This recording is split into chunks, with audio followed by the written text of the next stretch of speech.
लेकिन मैं चाहता हूं कि आज से ही आप लोग पूरी गंभीरता से इस योजना से जुड़ जाएं और अपने जीवन में सफलता प्राप्त करें। मैं इसका एक रोड मैप देता हूं, क्या आपको करना है और हमारी क्या अपेक्षा रहेगी, हमारी क्या भूमिका रहेगी और आपकी क्या भूमिका रहेगी।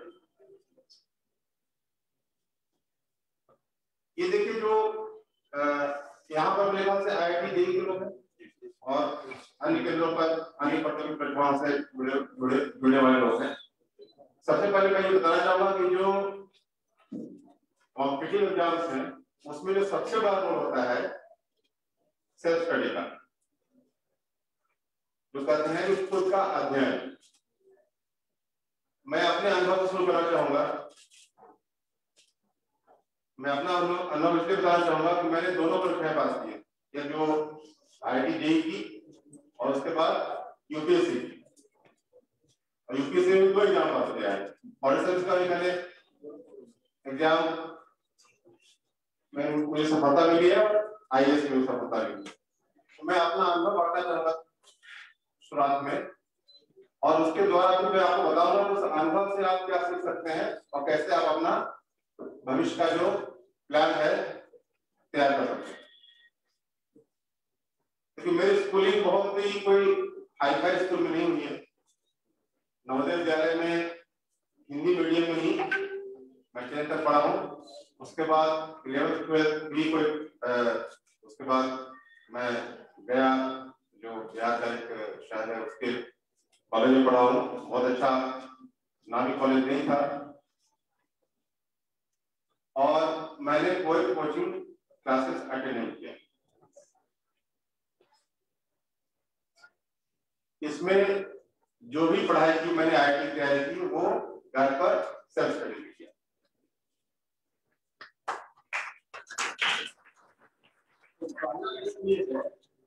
कि सबसे जो महत्वपूर्ण इस पूरी स्कीम में है वो है आप।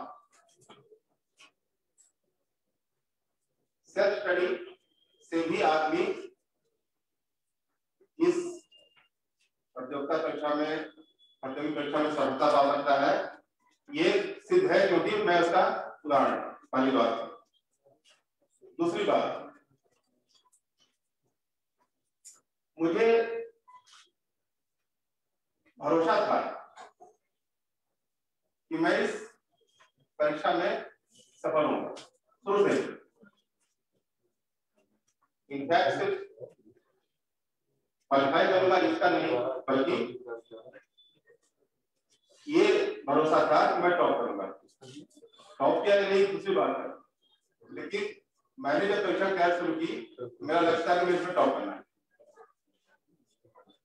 ये जो कॉन्फिडेंस होता है, ये जो विश्वास होता है कि मुझे सफलता मिलेगी, वो सबसे महत्वपूर्ण है। अगर आप कोई भी कार्य यह सोचकर शुरू करते हैं कि मेरा नहीं होना है, लेकिन चलो मेरे पिताजी ने कहा है, मेरी माँ ने कहा है या मेरे भाई ने कहा है, किसी और ने कहा है, मैं इस एग्जाम में के लिए तैयारी करूं, तो उसका नहीं होगा, चाहे कुछ भी कर लें।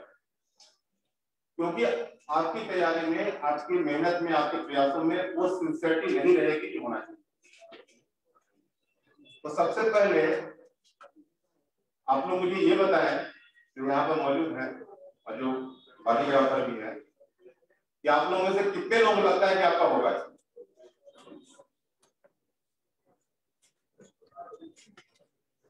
अभी भी कुछ हाथ नहीं उठे। ये मैं हाथ नहीं दिखेंगे। मैं आपको पुनः कहता हूँ, जिन्होंने हाथ उठाया या जिन्होंने हाथ नहीं उठाया, एक बार जब घर जाएं इस बात को जरूर खुद से पूछें कि क्या मेरे अंदर ये कॉन्फिडेंस है। अगर नहीं है तो अपने को तैयार करनी पड़े कि हाँ, मैं ये तैयारी सिर्फ इसलिए नहीं कर रहा हूँ किसी और ने मुझसे कहा है, बल्कि इसलिए कर रहा हूँ या कर रही हूँ क्योंकि मुझे इसमें सफल होना है। और न सिर्फ सफल होना बल्कि अच्छा रहने वाला है। That is the first step. तो 2 चीजें मैंने बताई, एक सेल्फ स्टडी बताया, एक सेल्फ कॉन्फिडेंस। तीसरी चीज बहुत इंपॉर्टेंट है और जिसके लिए आप इस योजना से जुड़े हैं वो है गाइडेंस। अभी आपने सुना माननीय मुख्यमंत्री जी के जो कार्यक्रम में माननीय मुख्यमंत्री जी ने भी चर्चा की इस योजना को जो फॉर्मुलेट करने में रंजन कुमार मंडलायुक्त लखनऊ और जिन्होंने अंत में धन्यवाद ज्ञापन किया। ये कोइंसिडेंस है कि वो मेरे बड़े भाई, अपने बड़े भाई, और हमारे घर में पहले जो IIT परीक्षा पास करने वाले हुए हैं उसके बाद मैं, उनके गाइडेंस में हमारे घर से 4 लोगों ने IIT की परीक्षा पास की, 3 भाई 1 बहन, और सबने IIT कानपुर से पढ़ाई। तो इसको कहते हैं गाइडेंस का परिणाम। अभी हम लोग दोनों साथ में IIT की तैयारी की और आप लोग देख रहे हैं IAS में भी हम लोगों ने कोई कोचिंग नहीं, सिर्फ हम दोनों ने तैयारी की साथ में। तो इस बात पर जो मैंने कहा गाइडेंस, आपको पता होना चाहिए कि आपको किस दिशा में जाना है, क्या पढ़ाई करनी है, कौन सा मटेरियल यूज करना है, कोर्स मटेरियल, इसके बारे में हम लोग यहाँ पर आपको गाइड करेंगे, बताएंगे।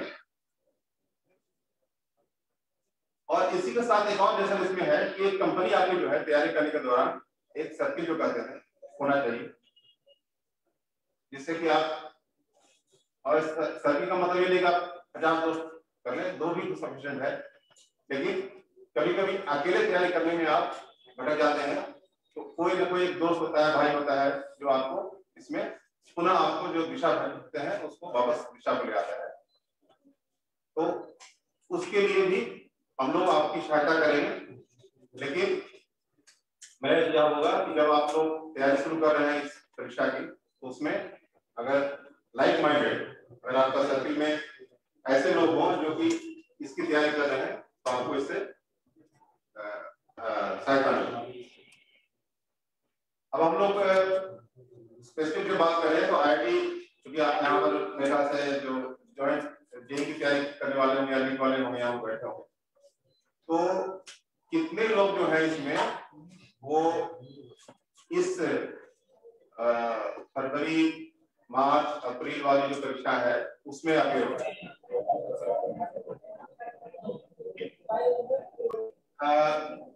साहब, इन लोगों का नाम जो है मेरे ख्याल से 8-9 लोग हैं जो इस साल परीक्षा में अपेयर होंगे। ठीक है, फरवरी, मार्च, अप्रैल जो NTA की परीक्षाएं हैं, इनका नाम नोट करके इनसे हम अलग से इनके बारे में क्या क्या इनको रिक्वायरमेंट है, जिससे कि इनका भी समय ज्यादा खराब ना हो और हम लोग भी इनको सही ढंग से सहायता करें।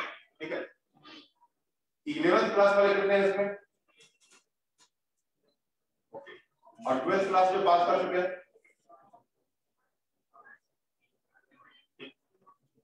इसमें हम लोग एक कुछ आपसे कल जब हम लोग कल बैठेंगे, जब शुरुआत करेंगे, तो पहले हम आपसे आपका फीडबैक लेंगे, सर्वे करेंगे कि आप में से कितने को क्या क्या इनपुट चाहिए। लेकिन जो IIT की तैयारी है उसमें जो 3 सब्जेक्ट हैं, फिजिक्स, केमिस्ट्री और मैथ्स,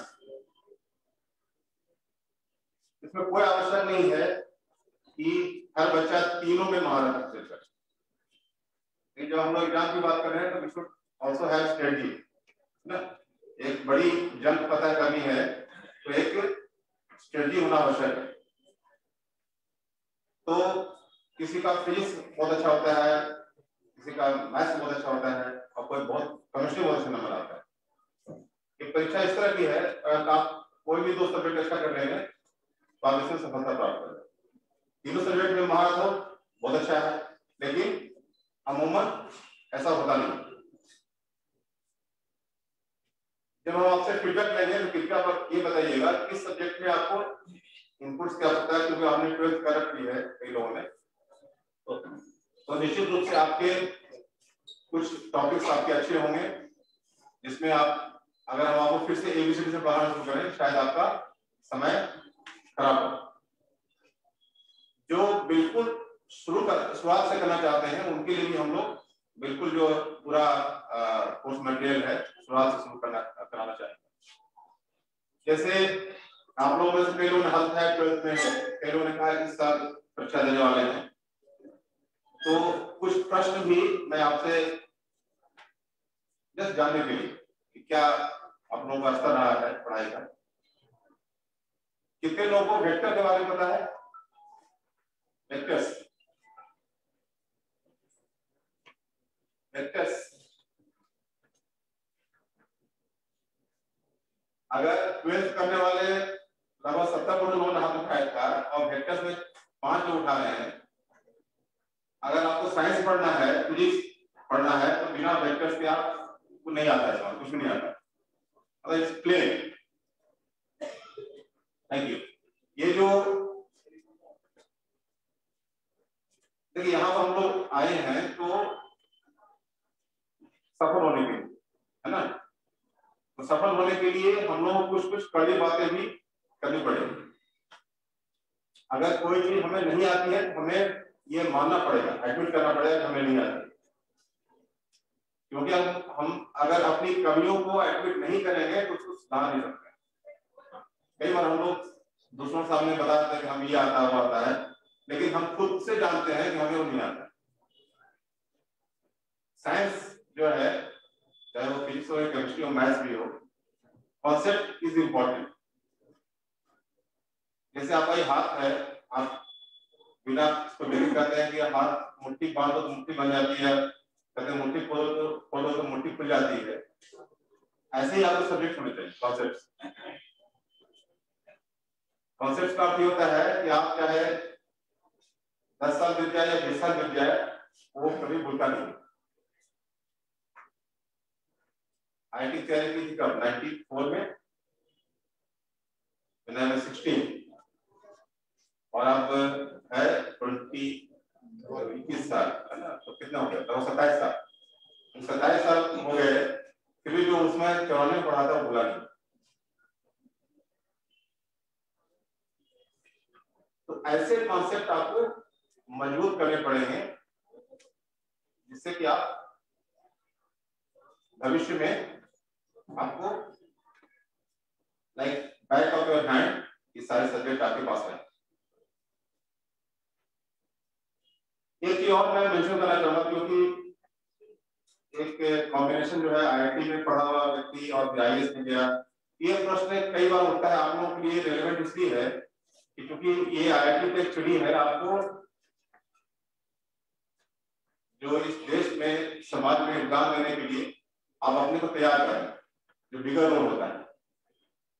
तो इसमें आपको राष्ट्र निर्माण में सहयोग देना है, उसमें जुड़ना है, तो बड़ा पिक्चर होता है। तो कई बार ये प्रश्न उठता है भाई आईआईटी में जाकर आपने इंजीनियरिंग करने के बाद आईआईएस में जाकर आपने पढ़ाई क्यों बर्बाद की? ये प्रश्न बहुत बार होते हैं, और कई लोग इसमें होंगे जो आईएएस बनना चाह रहे होंगे, चाहे सिविल सर्विस में जाना चाह रहे होंगे, और ये प्रश्न उठेगा भाई आईआईटी में जाकर जाएंगे क्या आईआईटी वाले पढ़ाई बर्बाद तो नहीं होगी?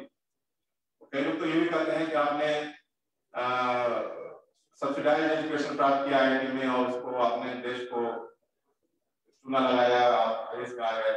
अगर आईआईटी में ना जाते तो उससे बढ़िया किसी एक सीट पे बच जाती। बहुत तरह के इस तरह के तर्क दिए जाते हैं, तो वो भी मैं आपको इसलिए बताना चाहता हूँ, ये मेंशन करना चाहता हूँ कि एक कॉन्टेक्स्ट होना चाहिए कि आप कोई भी काम करते हैं तो क्यों करते हैं, और अगर आपको ये पता होगा कि कोई काम क्यों कर रहे हैं और अगर वो कार्य सार्थक है तो आपको उसमें कार्य करने में ज्यादा आनंद आएगा, सफलता मिलने की संभावना ज्यादा होगी। देखिए आईआईटी का जो एजुकेशन है, जो आप आईआईटी में, इनफैक्ट मैं आईआईटी की बात कर रहा हूँ तो एनआईटी भी उसमें सम्मिलित है या कोई और इंस्टीट्यूट जहाँ पर आपको अच्छी पढ़ाई होती है। ये आपको क्या पढ़ाते हैं? आप बीटेक करेंगे जब आईआईटी ये जो एग्जाम करके 4 साल का होता है, बीटेक करें, बैचलर ऑफ टेक्नोलॉजी। बीटेक क्या होता है?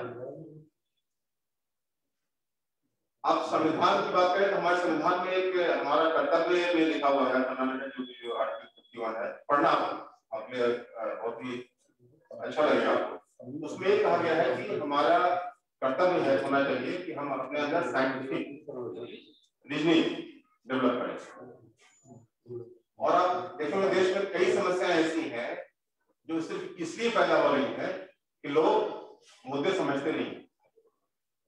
लोग किसी भी चीज को वैज्ञानिक तर्कों की कसौटी पर नहीं रखते। तो साइंटिफिक टेम्परामेंट जो कहते हैं, साइंटिफिक टेम्परामेंट हम लोग में मतलब इसे रेयर कमोडिटी। अगर हम इश्यूज को, प्रॉब्लम्स को साइंटिफिकली उसको देखें, एनालाइज करें, तो उसका सॉल्यूशन मिलना आसान होता है। तो जो आप इंजीनियरिंग पढ़ने जा रहे हैं, तो आपको बीटेक की जो पढ़ाई है वो आपका स्पेशलिस्ट नहीं बनाएगी। जो लोग कहते हैं कि इंजीनियरिंग पढ़ने के बाद उसमें एम्प्लॉयबिलिटी नहीं होती है, लोग एम्प्लॉयबल नहीं होते, सीधे उसको काम करने कर सकते हैं, बिल्कुल सही कहते हैं। इनफैक्ट इसका पर्पस वो उतना नहीं होता है जितना आपको फंडामेंटल्स को मिल करना होता है। तो आप बीटेक की पढ़ाई करेंगे तो आप देखेंगे आपको सारी इंजीनियरिंग बारे पढ़ाया जाएगा mostly. You learn about chemical engineering also, mechanical engineering also, electrical also. आप फिजिक्स भी पढ़ेंगे, केमिस्ट्री भी पढ़ेंगे, मैथ्स भी पढ़ेंगे, जो आपने अभी यहाँ पढ़ा उससे एक नॉलेज आई है। जनरली आपको तैयार करते हैं एज ए ह्यूमन बीइंग, आपकी पर्सनालिटी, कि कोई भी इंजीनियरिंग का टॉपिक है, कोई भी सब्जेक्ट है, उसको आप कैसे अप्रिशिएट कर सकते हैं। और उसी पढ़ाई का नतीजा है कि जब आईएएस में आने के बाद इतने कॉम्प्लिकेटेड प्रोजेक्ट्स होते हैं, कॉम्प्लेक्स प्रोजेक्ट्स होते हैं, जिसमें बड़े बड़े इंजीनियर, बड़े बड़े साइंटिस्ट भी उसमें आपके साथ जुड़ेंगे, बड़े बड़े कॉर्पोरेट्स। और उसी एजुकेशन के बीटेक के बाद मैंने आपको एक डिग्री दी, लेकिन उसी बीटेक की पढ़ाई का, आईआईटी कानपुर की पढ़ाई का एक परिणाम है कि आज पूरी कॉन्फिडेंस है जो भी कार्य मिलता है इसमें multiple departments, sometimes we have to head industry, sometimes we have to head agriculture, कभी हम लोग किसी कंपनी के एमडी बन जाते हैं, कभी हम लोग सोशल वेलफेयर में काम करते हैं। इन सभी में अगर हमारे पास, खासकर मुझे अगर एक कॉन्फिडेंस होता है कि चाहे कितना भी कॉम्प्लिकेटेड सब्जेक्ट हो मैं उसको समझ सकता हूँ, और तो वो आईआईटी कानपुर के एजुकेशन का परिणाम। तो एजुकेशन कभी बर्बाद नहीं होता है। और मैं अपने व्यक्तिगत अनुभव से बता सकता हूँ कि because of their decisions, informed decisions I have taken because of their education, I must have saved hundreds of crores for government. Savings हुई है योजनाओं में, सही ढंग से उसको लागू करने का हम लोगों को एक विजन मिलता है। वो कोई एजुकेशन वेस्ट नहीं होता है। इसलिए कोई अगर आपसे कहता है कि भाई आईटी में जाकर आप आईएएस में जाएंगे तो आप समय बर्बाद करेंगे या आपकी एजुकेशन बर्बाद होगी, तो वो गलत कहता है। कि मैं आपको कहना चाह रहा हूँ। अब हम लोग जब इस योजना की बात करेंगे तो इसका मैं ओवरऑल एक प्लान बताता हूँ कैसे चलेगी योजना। जैसा पहले तो मैंने कहा कि हम लोग एक फीडबैक लेंगे, जो क्योंकि एक वाइड वैरायटी होगी, कोई किसी पायदान पर होगा, कोई पायदान पर होगा, तो सबको एक जगह लाने के लिए, और हमने मैंने देखे वेक्टर्स है तो फंडामेंटल है, मान लिया कि इसमें काफी लोगों ने आता है, तो हम लोग ये प्रयास करेंगे कुछ फंडामेंटल चीजें सबके रखेंगे शुरू में, और उसके बाद जैसे जैसे प्रोग्रेस होगी आप लोगों की, हम लोग प्रयास करेंगे हर सप्ताह या हर 2 सप्ताह पर आपका एक शॉर्ट टेस्ट देंगे, और इससे आपकी हम प्रोग्रेस असर्टेन करके उसी के अनुसार हम लोग अपनी क्लासेस प्लान करेंगे। ये न सिर्फ आपके लिए कर रहा हूँ मैं, जो हमारे जो आईएएस का ग्रुप यूपीएससी का, उसके लिए भी ये लागू होगा। उसके अलावा जो अभ्युदय की वेबसाइट, जो राज्य स्तर की वेबसाइट है जिस पर आपने टेस्ट किया है, आज शाम से उसमें कंटेंट जो है, अधिकांश परीक्षाओं की कंटेंट उसमें अपलोड हो जाएंगे, तो वो क्यूरेटेड कंटेंट होगा, उसका भी आप लोग लाभ उठा सकते हैं, और उसमें भी लेक्चर्स और उसमें भी लोगों के लेक्चर नोट्स इत्यादि मिलेगा। उसके अलावा हम लोग जब क्लासेस लेंगे तो आपको कोर्स मटेरियल के बारे में भी बताएंगे। हम लोग ये आशा करेंगे कि आप लोग कोर्स मटेरियल अपने पास रखें, जिसको आर्थिक स्थिति के कारण मान लिया कि कोई किताबें खरीद नहीं पा रहा है या मटेरियल उसको नहीं मिल पा रहा है, काइंडली आप बताएंगे, और हम लोग प्रयास करेंगे कि आपको या तो किसी लाइब्रेरी के माध्यम से आपको लाइब्रेरी का में रखने, और नहीं तो हम आपको किसी फिलैंथ्रोपिस्ट से या सीएसआर से या अपने फंड से आपको उपलब्ध कराने का प्रयास करेंगे। लेकिन जिसको क्षमता है ईमानदारी से वो प्राप्त कर ले, खरीदे, अगर उनके पास नहीं है, क्योंकि आपको सेल्फ स्टडी भी करनी होगी। हम लोग कुछ टास्क देंगे, कुछ असाइनमेंट देंगे, तो आपको अपने घर पर करने के लिए आपको उसमें सुझाव दें। किसी का कोई प्रश्न हो, इसमें कोई सुझाव देना चाहता हो जो यहाँ उपस्थित है, या आपकी क्या अपेक्षाएं हैं, कोई भी चलिए आज जो उद्घाटन करना है बताइए, हमें क्या अपेक्षाएं हैं हम लोगों से, हम लोग जानते हैं इसके बारे में। जैसे आपने योजना ज्वाइन किया है, तो आप क्या एक्सपेक्टेशन है आपकी? ये क्लासेस हम लोग टेस्ट करेंगे और अच्छे से पढ़ाएंगे और हम ये तैयारी करेंगे इस एग्जाम में अच्छे से परफॉर्मेंस करेंगे। क्या क्या इनपुट्स हम लोग से चाहिए आपको? आप किस क्लास में हैं? सर मैं बीएससी बेसिक है, ठीक है। तो आपने एक अच्छा एक दूरी तय कर रखी है, तो आपको किस तरह के इनपुट चाहिए होंगे? क्या स्टार्ट से बेसिक में चाहिए होगा या कुछ एडवांस चाहिए होगा, क्या चाहिए होगा? ठीक, आई अप्रिशिएट है, क्योंकि इन्होंने ऑनेस्टली बताया क्या इनपुट चाहिए।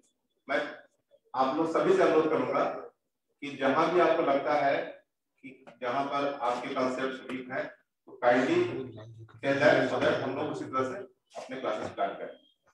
आज के लिए मेरे ख्याल से सफिशिएंट है। एक हमारे साथ यहाँ पर जुड़ रहे हैं, वो भी IIT कानपुर के ही है, और जैसा कि माननीय मुख्यमंत्री ने कहा, हम लोग try to get you best faculty for everybody everything. तो विशाल जी को मैं विशाल सर, अच्छा अभी एक चीज बता दूं, मुख्यमंत्री जी ने जब शुरुआत की अधिकारियों के बारे में बताने में, पहली योजना के बारे में, जिसमें लगभग उन्होंने कहा कि जो 90,000 जो हमारे प्राइमरी स्कूल है ऑल ओवर स्टेट, उसका जो कायाकल्प हुआ है, उसके जो आर्किटेक्ट के बारे में वो नाम नहीं लिया कि उनके कार्यालय में जो अधिकारी थे विशेष सचिव, जो बाद में जिलाधिकारी बने, उनका नाम लिया, और संयोग से वो हमारे बरेली जिलाधिकारी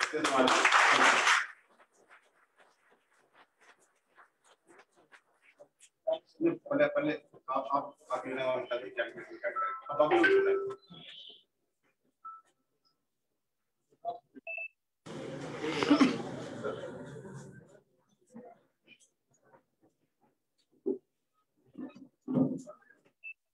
कमिश्नर महोदय सर और सभी बच्चों, आप सभी का स्वागत है। आपने आज माननीय मुख्यमंत्री जी को सुना और मंत्रीगण को भी सुना आपने। आज अभ्युदय योजना की शुरुआत है और ये एक बहुत अच्छी शुरुआत है, और इसको कंटिन्यू सतत बनाने के लिए हम लोग सभी लोग को एक साथ मेहनत करना पड़ेगा और बहुत अच्छे से मेहनत करना पड़ेगा। और इसमें जो भी हम लोग इनपुट दे सकते हैं, आप बच्चों का जो इनपुट है सबसे महत्वपूर्ण होगा कि आपको क्या चाहिए। इस योजना के लाभार्थी आप हैं, और हमेशा ये हमारा मानना रहा है कि जो लाभार्थी हैं उन्हीं के अनुसार योजना बनेगी। तो आप लोग को योजना बनानी है, आप लोग क्या पढ़ना है, कैसे पढ़ना है, ये आप लोग निर्धारित करना है, और हम लोग गाइडलाइन के तहत आप लोग पढ़ाएंगे, बेहतर तरीके से एक मार्गदर्शन देंगे। और हम लोग के पास बहुत अच्छे फैकल्टी हैं और बहुत अच्छे मोटिवेटर भी हैं। हमारे कमिश्नर सर 22 साल में 21 साल तक 6 महीने में IAS बने हैं, और उन्होंने सबसे फर्स्ट अटेम्प्ट में IAS की परीक्षा पास की। हमारे जॉइंट मिनिस्टर हैं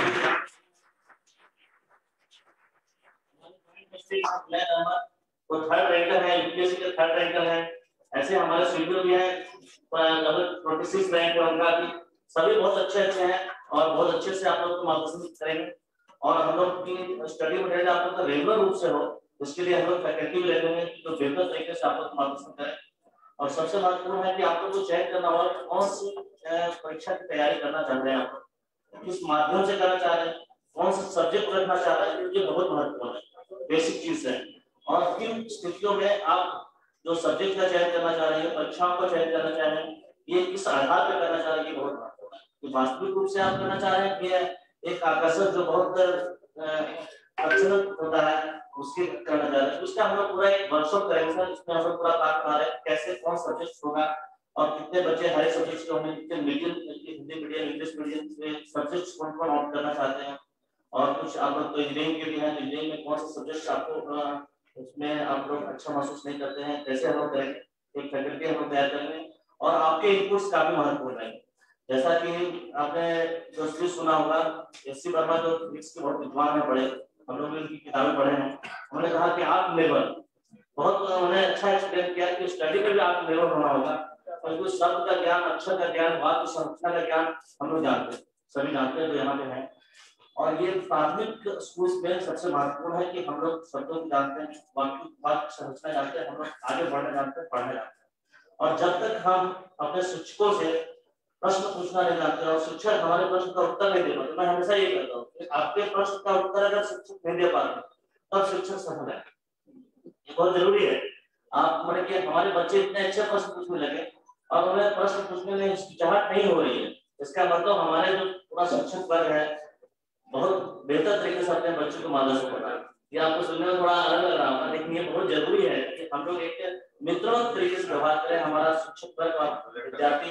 और इसमें ये नहीं है कि सभी सीखने की परंपरा, हम लोग सब सीखते हैं और कोई जरूरी नहीं कि हम सभी चीज को एक साथ जानना है। जैसे मैं भी हूँ, हम लोग बहुत दिन से स्टडी से दूर हैं, लेकिन हमें बहुत सारे फैक्ट्स की जानकारी नहीं हो सकती। फैक्ट्स जानना न जानना एक अलग बात होती है, आप कभी भी फैक्ट्स एक्वायर कर सकते हैं, आप अध्ययन करके।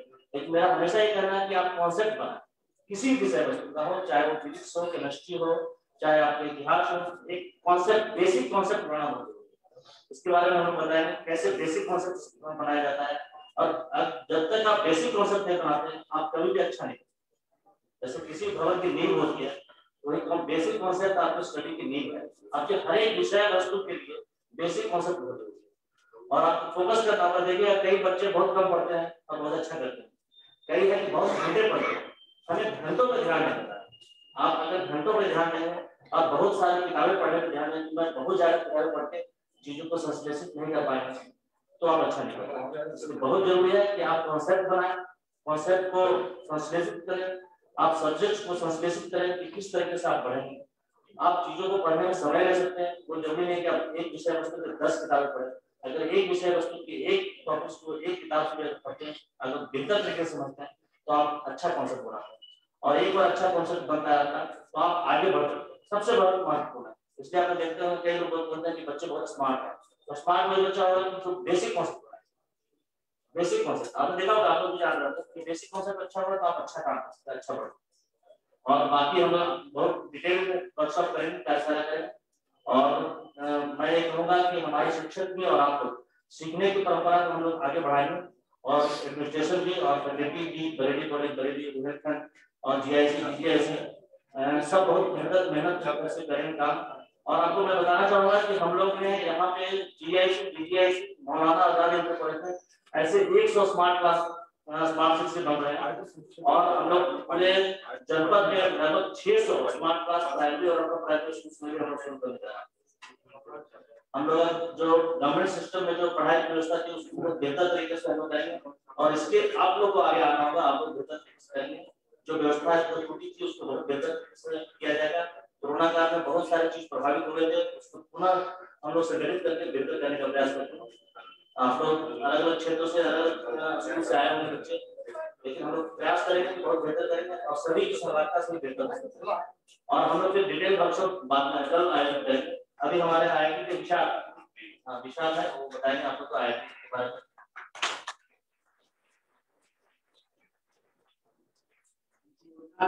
प्रासंगिकता आपको क्या मिलने से आप अनुमान लगा सकते हैं कि माननीय मुख्यमंत्री जी जिस आईएएस अफसर के बारे में चर्चा करते समय गौरवान्वित हो रहे थे, कायाकल्प की चर्चा उन्होंने कितने उत्साह से किया, उन्हें आपको सुनने का मौका मिला। यह केवल अभ्युदय योजना के कारण ही संभव हो सका है। मंडलायुक्त महोदय जिन्होंने 21 वर्ष के उम्र में देश की सिविल सेवा परीक्षा पास की, आईएएस की परीक्षा उत्तीर्ण की, कानपुर आईआईटी की परीक्षा उत्तीर्ण की, उन्हें आपको बिल्कुल साक्षात सुनने का अवसर मिला। आपको ये भी बताएं, यहाँ मीडिया के हमारे बंधु हैं, आपने देखा होगा कि हर स्क्रीन पर बड़े बड़े सोफे पर अधिकारी पसरे हुए हैं हर मंडलों में। मंडलायुक्त महोदय ने यहाँ सीधे मना कर दिया था कि हम क्लासरूम में बैठेंगे, बच्चों के साथ बैठेंगे, कोई सोफा नहीं लगेगा, कोई रिजर्वेशन इस तरह का नहीं होगा, हमारा जो मोटो है उसको प्राप्त करेंगे। और इसी कड़ी में आप विशाल जी को देख रहे हैं, बहुत ज्यादा लोग परिचित होंगे आपसे।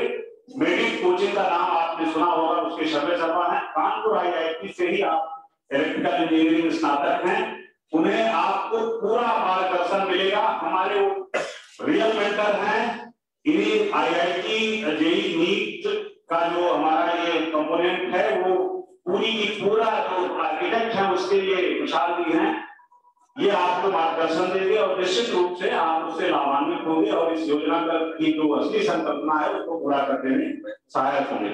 संक्षेप में एक मोटिवेशन के लिए एक इंट्रोडक्टरी जो इस योजना का उद्देश्य है उसके बारे में विशाल जी।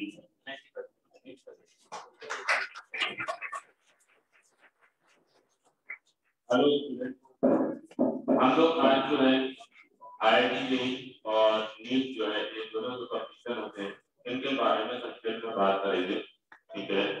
तो हम लोग कुछ इस पर देखते हैं। इस बार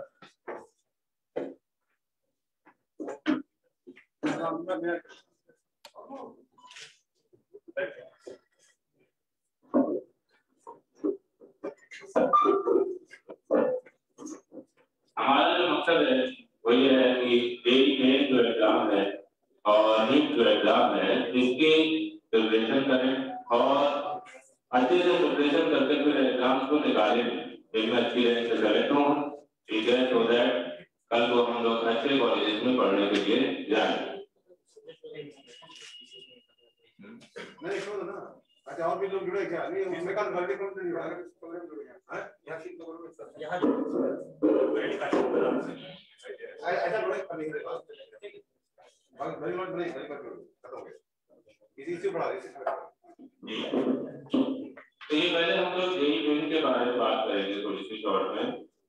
जो JEE मेन का एग्जाम होता है, ठीक है, बड़ा पॉपुलर एग्जाम है, सब लोगों ने नाम सुना होता है, उनकी लगभग सबको बात पता भी होती है, लेकिन उसकी शॉर्ट में हम लोग उसको देखेंगे। तो टीचर लोग आप लोग करने के लिए आप क्या करते हैं, हम लोग यहाँ पर इसके बाद विशाल जी और एक हो करके आपको बताएंगे, काम धाम हट जाएगा तो और बढ़िया लग जाएगा। आप लोग मैडम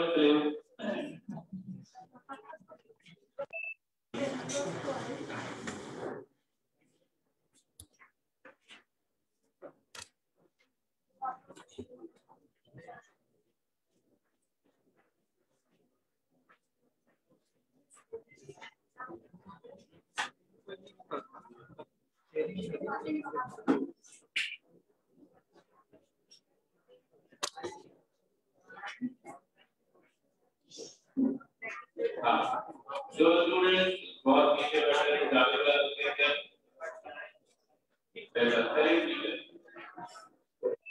बहुत पीछे सबसे पीछे बैठे हैं तो आगे आ रहे हैं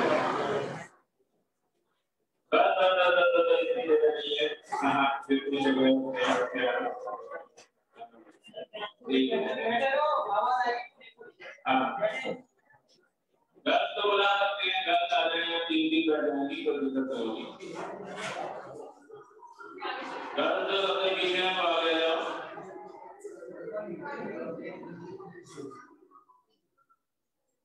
ठीक है। अच्छा कितने बच्चे ऐसे हैं यहाँ पर जो नीट की तैयारी के लिए आगे जाना चाहते हैं, ठीक है, और JEE मेन वाले कितने हैं आगे जाएंगे, ठीक, बेटा बैठ जाओ, इधर आगे बैठ जाइए। हाँ जल्दी तेजी से तेजी। अच्छा कितने बच्चे ऐसे हैं जिन्होंने इस बार JEE मेन का जो बैच में एग्जाम हो रहा है 23 तारीख तक वो बहुत भरा है, JEE मेन का बैच वाले एग्जाम का फॉर्म, ठीक है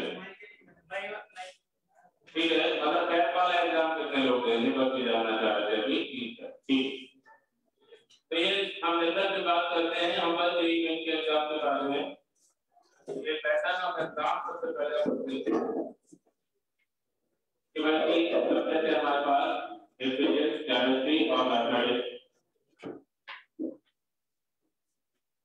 एग्जाम का टाइमिंग जो है 3 घंटे का होगा और इसमें आपका ऑनलाइन एग्जाम होगा जो JEE की करेंगे।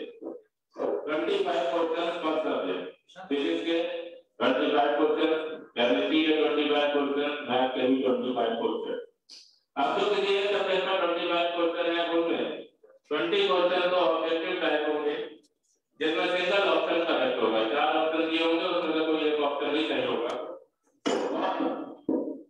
5 न्यूमेरिकल वैल्यू वाले क्वेश्चन होते हैं, ठीक है। इस साल के लिए ऐसा किया गया है कि जो न्यूमेरिकल वैल्यू वाले क्वेश्चन हैं वो 10 होंगे और 10 में से 95 आपको अटेम्प्ट करने होंगे। बाकी हमेशा के लिए ऐसा नहीं है और आगे के लिए तो यही होता है कि 20 objective type question, single option correct और 5 क्वेश्चन आपके जो है वो न्यूमेरिकल वैल्यू वाले होंगे। हर सब्जेक्ट में ऐसा ही होगा, फिजिक्स, केमिस्ट्री, मैथमेटिक्स। जो ऑब्जेक्टिव क्वेश्चन है, ऑब्जेक्टिव क्वेश्चन की मार्किंग स्कीम होती है +4 -1, मतलब सही करेंगे तो सर 4 नंबर देंगे, गलत करेंगे तो 1 नंबर कट जाएगा और अगर अटेम्प्ट नहीं करेंगे तो 0 मार्क्स है।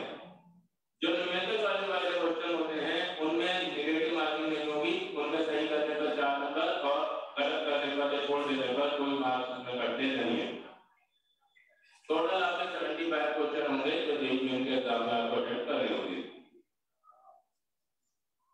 अगर हम इस एग्जाम की तैयारी के बारे में बात करते हैं, आप ये सोच रहे हो कि मेरे को एग्जाम की तैयारी करनी है तो आपको कुछ टाइप ऑफ बुक सेलेक्ट करना पड़ता है कि भाई मेरे को कुछ किताबें रखनी पड़ेंगी जिनको मैं रेगुलर पढ़ूंगा या पढ़ूंगी और उनसे अपनी तैयारी का बेस बनाऊंगी। तो वो कुछ स्टैंडर्ड बुक्स हैं जो यहाँ पर बताई गई हैं, ये रेफरेंस के लिए जस्ट है, कोई कंपल्सरी नहीं है कि आप इसी पढ़ें। अगर आपके पास कोई और बुक्स हैं तो आप उनसे भी पढ़ सकते हैं, ठीक है। जनरली होता ये है कि आप अगर कभी पढ़ रहे हैं, तैयारी कर रहे हैं तो जिस भी टीचर के आप कांटेक्ट में, कोई ना कोई टीचर ऐसा जरूर होगा जिसके संपर्क में आप होंगे, तो एक बार उसको अपनी बुक दिखा दी कि सर ऐसा है मेरे पास ये बुक्स हैं और मैं इस एग्जाम की तैयारी कर रहा हूँ, तो क्या ये बुक्स सफिशिएंट है, सही है, इन्हीं से मैं पढ़ूं या फिर मेरे को जो है ये किताबों में से कोई पर्टिकुलर सब्जेक्ट की किताब चेंज करें, ठीक है। किताब का सिलेक्शन हमेशा टीचर की राय से करें, किताब का सिलेक्शन कभी भी खुद ना करें कि ऐसे ही बस चलेगा, कहीं से एक नाम सुनाई दे दिया और ये किताब दे दी ना। जो भी आपको लगता है कि यार मैं जिस अच्छे पढ़े लिखे व्यक्ति के संपर्क में हूँ या कोई टीचर है जिसकी जानकारी में हूँ तो उससे जाकर किताब के बारे में बिल्कुल क्लियर करके पूछें। जनरली ये जो किताबें रेफर करी जाती हैं वो आपके सामने है, जैसे फिजिक्स में बहुत पॉपुलर किताब है ऐसी वर्मा की कॉन्सेप्ट ऑफ फिजिक्स जो पार्ट का ये वो लगभग लगभग सब बच्चे कर रही हैं। उसके अलावा जो है आईएएस पब्लिकेशन की बुक्स आती हैं डीसी पांडे के नाम से, राइटर के नाम से, और एक बहुत पॉपुलर आजकल जो है पब्लिकेशन है सैंडियस के नाम से, उससे भी बच्चे तैयारी करते हैं। तो वो कोई फर्क नहीं पड़ता, कोई भी किताब ली जाए, चाहे आईएएस की डीसी पांडे या सैंडियस की डीएम के नाम से आती है, कोई भी बुक ली जा सकती है। इसके अलावा केमिस्ट्री की बात करते हैं तो केमिस्ट्री में भी हमारे पास कुछ स्टैंडर्ड सेट है, कुछ बेसिक किताबें कही जा सकती हैं। जैसे केमिस्ट्री में 3 आपके यूनिट होती हैं, फिजिकल, इनऑर्गेनिक और ऑर्गेनिक, सब लोगों ने नाम सुने होंगे। अगर आप फिजिकल केमिस्ट्री की बात करें तो बेसिक किताब है आरसी मुखर्जी, बहुत पुरानी किताब है, बहुत पुराने समय से चल रही है और छोटे स्तर के चीजों को समझने के लिए इसका इस्तेमाल होता है। सिमिलरली अदर जो है वो किताबों के नाम भी जो है वो आपको मिल जाएंगे। यहाँ पर मैं ये बात कहूंगा कि कोई जरूरी नहीं है कि ये जो किताबें सामने लिखी हुई हैं आपको इन्हीं से ही पढ़ाई करनी है ना। आपके पास जो किताब है वो दिखाई, हमें दिखाई कभी आप बताएं, हमें दिखाई कि किस तरह के पास बुक्स है, क्या सही है नहीं, ठीक है हम बता दें, ठीक है। और अगर आपका काम जो है ना नोट भी कर सकते हैं, करना चाहेंगे तो हाँ लिखिए। तो ये वाले बच्चे हैं वो ये उसके नाम नोट करते हैं।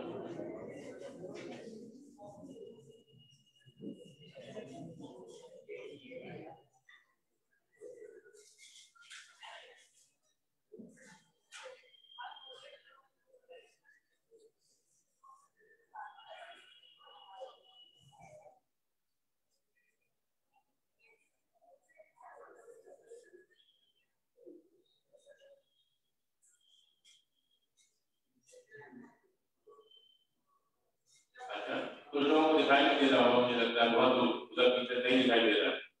चलो ठीक है, तो लिखने का काम रहने देते हैं क्योंकि अगर आधे बच्चे लिख पाएंगे आधे नहीं लिख पाएंगे तो उसका कोई मतलब नहीं है। तो हम लोग ये काम करेंगे, इसको जब रेगुलर पढ़ाई चलेगी तो उस समय पे सही से लिखवा देंगे, कोई बात नहीं। कुल मिलाकर यहाँ पर मकसद इन किताबों के नाम लिखने का ये है कि आपको एक सेट ऑफ बुक्स फॉलो करना पड़ेगा। कोई ऐसी किताबें आपको पकड़नी पड़ेगी जिनको आपको पढ़ना है।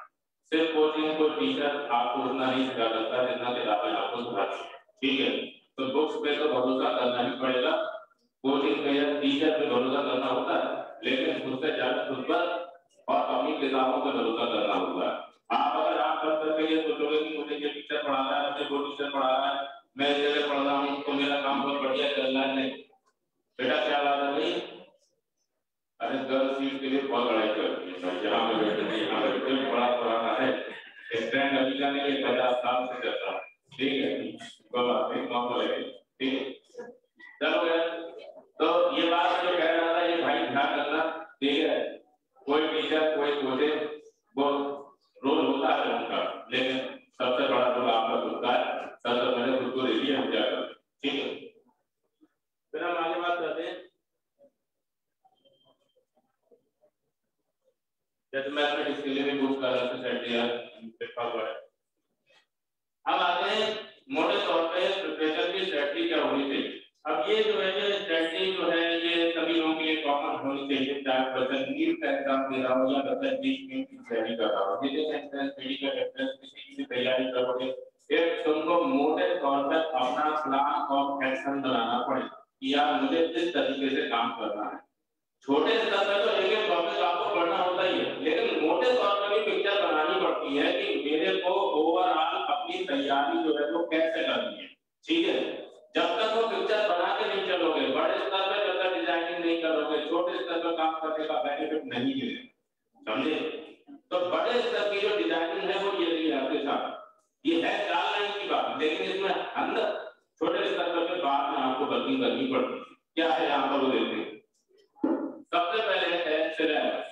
आपको जो भी एग्जाम की तैयारी करनी है, मान लीजिए आप जेईई मेन की तैयारी करना चाहते हैं, तो सबसे पहले इंटरनेट पे जेईई मेन की साइट पे जाइए और वहां से जेईई मेन का इस साल का जो सिलेबस है वो डाउनलोड करके उसका प्रिंट आउट निकालें, क्योंकि जिस एग्जाम की तैयारी तुम करने जा रहे हो उसमें क्या क्या टॉपिक आने वाले हैं वही तुमको नहीं पता है, तो तुम तैयारी किस चीज की कर रहे हो, समझे। बच्चे ये काम कर रहे ही नहीं है, मैंने देखा है 2-3 साल तैयारी करेंगे और वहां पे बंदा से अच्छा नीट का सिलेबस तो जरा लाओ, तो कहेंगे सिलेबस अच्छा वो भी देखना होता है, पढ़ाई कर तो रहे हैं, बुक्स पढ़ तो रहे हैं, नोट्स बना तो रहे हैं। तो मैं कहता हूँ कि यार देखो तो तुम जो सिर्फ नोट्स बना रहे हो किस चीज के लिए बना रहे हो ये भी तो देख लो भाई, समझे नहीं समझे। तो आपको सिलेबस सबसे पहले कोई भी चीज पढ़ने जा रहे हो सिलेबस सबसे पहले देख लो। क्या वो बेटा जाना चाह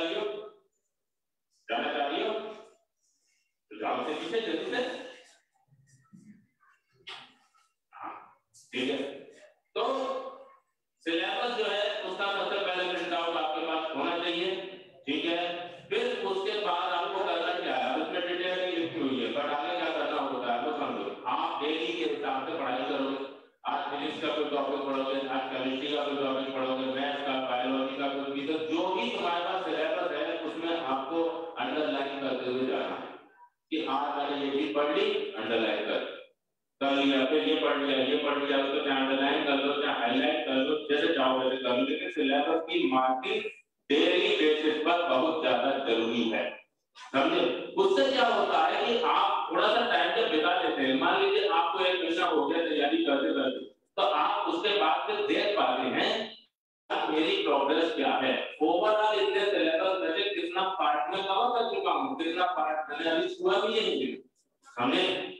तो ये डेली के हिसाब से काम कर रहे हैं, सिलेबस का प्रिंट आउट करिए, उसको डेली के हिसाब से अंडरलाइन करिए, हाईलाइट करिए, सही है। तभी आपका ये जनरल बात